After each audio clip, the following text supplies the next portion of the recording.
volta aqui com mais esse vídeo no Velho na Torre. E aquele lance, o Velho na Torre traz vídeos às sextas-feiras, às 17h30. Então, em 18 de abril de 1938, a National Comics colocou à venda a revista Action Comics número 1. E isso marca o nascimento de uma era de super-heróis que perduram até os dias de hoje. Com quadrinhos, seriados, animações, games e filmes. Isso marca o surgimento do Superman pelas mãos de Jerry Siegel e Joe Shuster. Daí fica a pergunta, que alguns ainda fazem: qual a importância de um Superman? Bem, em dezembro de 1992, o editor Mike Carlin e os escritores Dan Jurgens, Roger Stern, Louis Simpson, Jerry Ordway e Cal Kesel decidiram testar a importância do Homem de Aço na saga A Morte e o Retorno do Superman. Para muitos, a saga foi uma grande jogada de marketing da DC Comics, mas Jurgens já chegou a publicar um editorial dizendo que isso desmerece o trabalho realizado, que se estendeu de dezembro de 1993 com o retorno do Homem de Aço. Acho difícil alguém não conhecer, mas a história se inicia com a ameaça que surge do nada, uma verdadeira máquina de destruição que tem como destino aparente Metrópolis. Em seu trajeto, essa máquina de destruição, que recebe o epíteto de Apocalipse, causa um caos que termina atraindo a atenção da Liga da Justiça e, enquanto Superman está sendo entrevistado por Catherine Grant na Rede Galáxia, a Liga da Justiça é detonada por Apocalipse. O monstro coloca o Besouro Azul em coma, deixa Gelo, Fogo e Guy Gardner desacordados, destrói o traje do Gladiador Dourado e, quando Superman começa a enfrentá-lo, percebe que essa máquina de destruição se torna mais forte a cada embate. O combate chega ao condado de Curb, onde Máxima termina, uma super-heroína da época, derrotada também.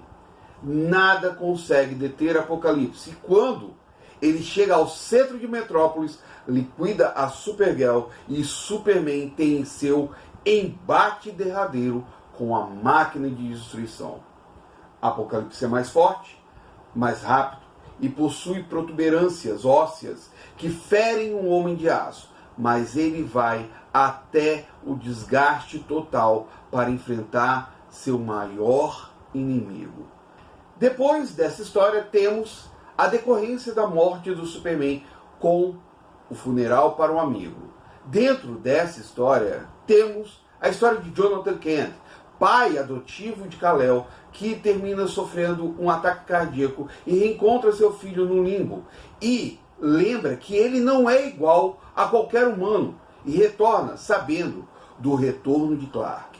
E temos 4 versões do Superman, que são o Erradicador, uma entidade gerada por um dispositivo de Krypton, o Super Cyborg, que é um ex-cosmonauta que sofre uma mutação por radiação cósmica e, após entrar em contato com a nave que trouxe Kal-El à Terra, se torna meio humano, meio máquina. Também temos o Superboy, um jovem que é feito pelo Projeto Cadmus e mais tarde se descobre que seu DNA tem parte da genética do Superman e de Lex Luthor. E Aço, um engenheiro de armas que, após sofrer um acidente, é salvo pelo Superman e deseja homenageá-lo com um traje e portar um martelo. Logo depois, o Superman retorna, mas a cidade do Lanterna Verde, Hal Jordan Coast City, é destruída pelo Super Cyborg por Mongul e um vilão que deseja transformar o local num novo mundo bélico. Foram 38 edições para confirmar que o Superman é extremamente importante para os quadrinhos. A ideia partiu da premissa que muitos viviam dizendo que o Superman não era mais interessante, não era mais necessário. Além do que, os quadrinhos começavam a ampliar o nível de violência neles para conquistar uma nova gama de fãs. Mas, lógico, o Superman continuava sendo bom escoteiro. Com isso, já na primeira edição, vemos o nível de destruição que Apocalipse traria quando ele esmaga um passarinho, sem dó nem piedade. E ele vai fazendo isso por onde passa, matando, destruindo. Um dos personagens dessa nova geração de heróis que preferem a violência antes da justiça, Guy Gardner, serve como a voz dos haters do Superman.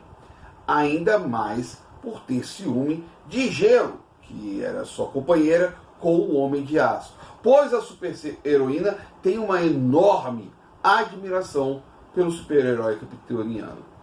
Na época, não vemos Batman no transcorrer, pois em suas revistas ele vinha enfrentando a ameaça de Bane na saga A Queda do Morcego. Então, temos uma breve aparição dele no enterro de Kal-El.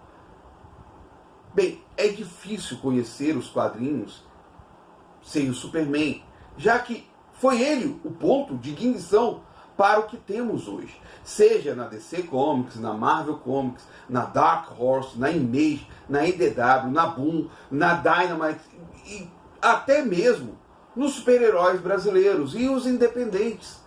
Eu mesmo, antes do lançamento de A Morte do Superman, era uma pessoa que achava o Homem de Aço decadente. Assim, amei os seus filmes, gostava de seus seriados, mas era um personagem bom moço, e eu gostava do lado fascista do Batman. Sim, eu estou implicando. Do jeitão hardcore do Lobo e do Wolverine, mas depois de ler A Morte, percebi que sem um Superman não teríamos o outro lado da moeda, e isso seria muito chato. Lógico que, como se tornou uma história icônica, a DC e a Warner abusariam o máximo dela com relançamentos e tudo mais. Então, em 2007, Duane Capizzi tentou adaptar a história em uma única animação de 77 minutos com direção de Bruce Timm, Lauren Montgomery e Brandon Vietti.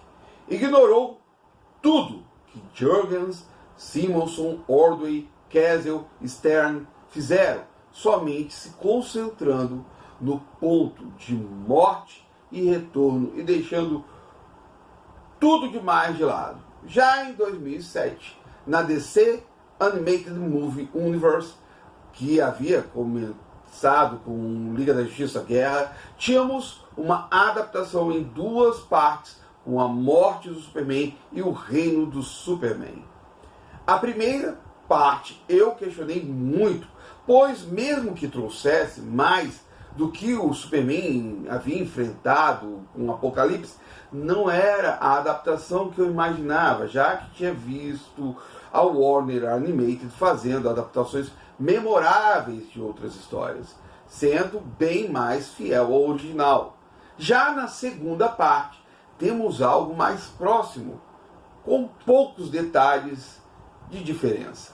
O lance aqui, a necessidade de A Morte do Superman no começo da década de 1990 mostrava, como eu já disse algumas vezes aqui no vídeo, a importância do personagem. Quer você goste ou não goste do Superman, quer você ache ele superável e menor que outros personagens, sem ele, a maioria daqueles que vocês amam, sinceramente não existiriam. E a morte, o funeral e o retorno existem exatamente para mostrar isso. Eu lembro que li e reli essa história várias vezes, de tão memorável. Ela virou matéria de jornais na época até. Pessoas discutiam e, como era um período onde o retorno de super-heróis não estava tão em evidência, foi um choque mundial. Matar o pioneiro, o primeiro de todos, foi algo quase inimaginável. E vale lembrar a internet nem era tão pútrida e polêmica como nos dias de hoje. Na verdade, seu alcance era bem parco ainda. Então, saber que acontecia nos quadrinhos estadunidenses era muito raro, mas não foi o caso de A Morte do Superman. Superman é importante e ponto. Quer vocês gostem ou não. Sem ele, as coisas seriam bem mais chatas e monótonas. E eu vou finalizando o vídeo aqui. Eu agradeço a todos que assistiram o vídeo. Se não gostaram do vídeo, pode dar um dislike. Se gostaram, lógico, eu vou gostar muito do like. É um feedback aqui entre a gente, tanto dislike quanto like. Eu peço, comenta aqui embaixo o que vocês acham. O Superman, estamos em seus 85 anos. É um personagem icônico, eterno. O símbolo dele, todos conhecem, todos sabem. Não importa em qual lugar do mundo você esteja.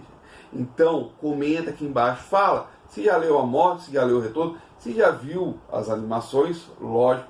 Também, se eu não me engano, seriados chegaram a adaptar. O Batman vs Superman chegou a fazer uma breve adaptação, não foi a mesma coisa, mas adaptou também, ficou legal, eu gostei pelo menos. Alguns não gostaram, mas isso aí é de cada um. Eu também peço que ajuda muito aqui o canal, muito mesmo. Faz um grande favor para mim, compartilhe o vídeo, joga esse vídeo para frente para mais pessoas estarem sabendo sobre a importância do Superman e, lógico, para estarem conhecendo aqui o canal Velho na Torre. E aquele favorzão que vocês fazem muito para mim, vocês estão presos aí, muito obrigado mesmo. Mas não esquece, se ainda não é inscrito, clica aqui embaixo, se inscrever no canal e não perde a oportunidade de dar o peteleco na sinetinha para estar recebendo as notificações dos vídeos que eu publico aqui às sextas-feiras, às 17h30. O Velho na Torre vai ficando nessa. Muito obrigado a todos vocês, até mais. Fui!